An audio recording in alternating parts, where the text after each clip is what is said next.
Teine teema söömisest ja inimliigi evolutsioonist.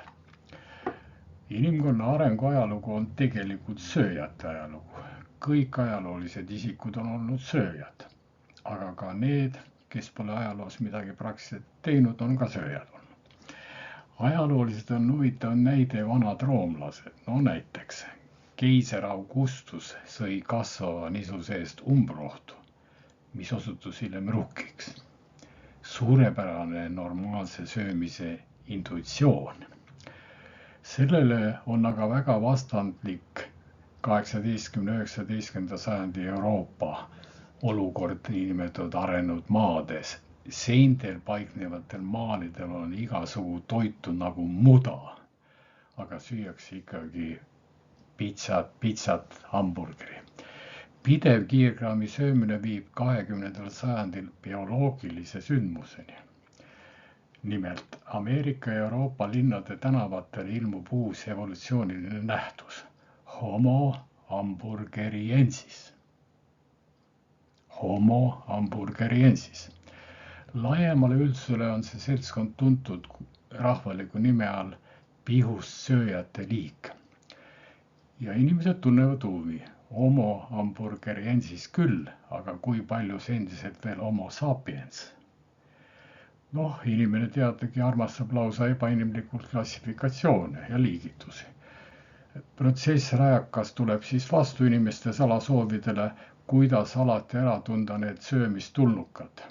Ja seetõttu anname mõned põhitunnused. Esiteks, lühikest, keskmist kuni pikka kasvu.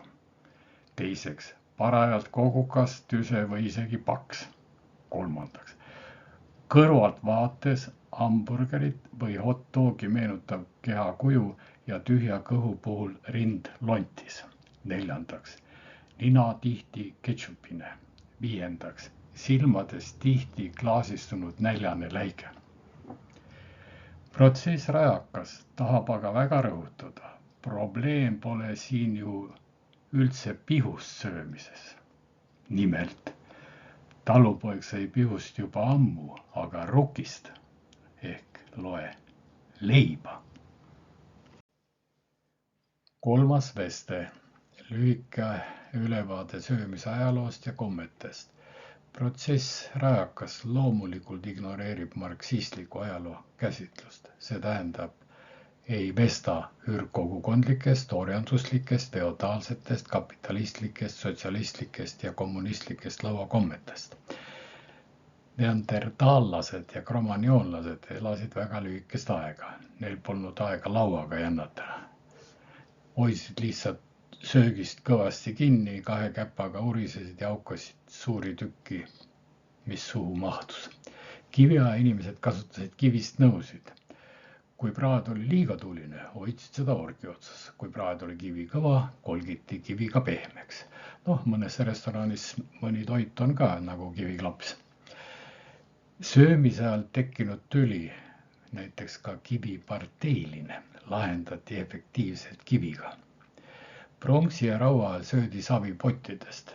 Mõned snoobid nimetavad nüüd seda kammkeraamikaks. Kammi söömise ajal ei kasutatud. Karvad võeti toidust välja näpuga. Aga pea kammimise komme on mõnedel jäänud püsima. Rauaaeg tõi olulise arengu. Ilmusid raudse koluga seersandid ja sõjalises maailmas toimus katelokkide võidukäik. Antiikajal tekkisid rafineeritud lauakombed. Oluline oli süüa antiikajal hästi ja palju. Mõeldi välja maitseained, head tegivad joogid. Toit oli antiikajal lausa antiikne.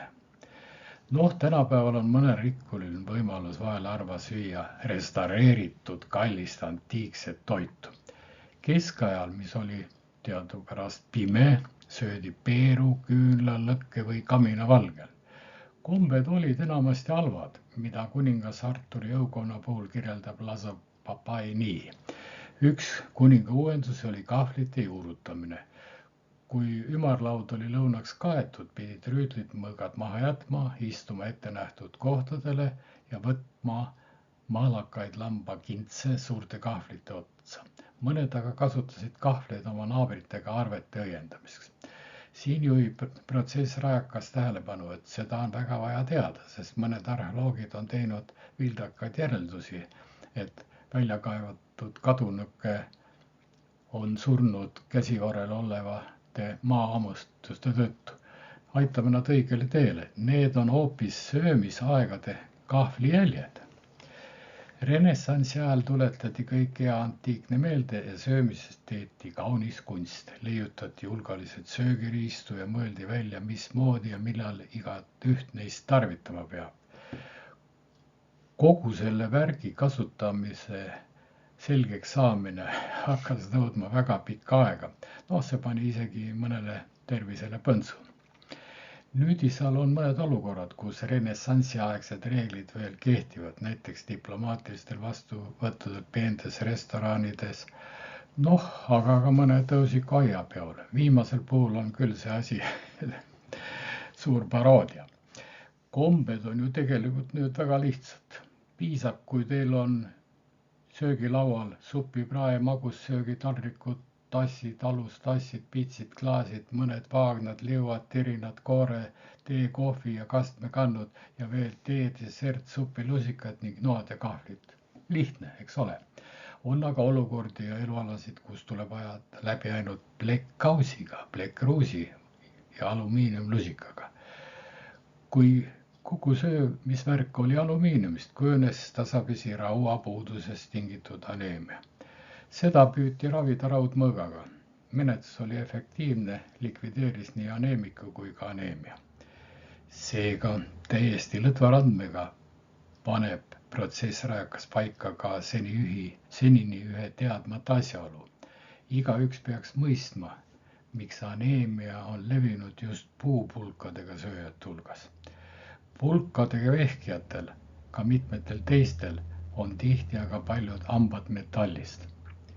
Kui hammas oli kullast, siis seda ka vastassööja pimestamiseks ja söömisele lausa kuldse sära andmiseks. Pulkadega aga ei sööda sugugi mitte kõiki. Suppi võib näiteks pärast kõige muu maitsva välja õngitsemist juua üle serva. Teest pole vaja midagi välja õngitseda. Pirukad ei pea pulga otsa võtma.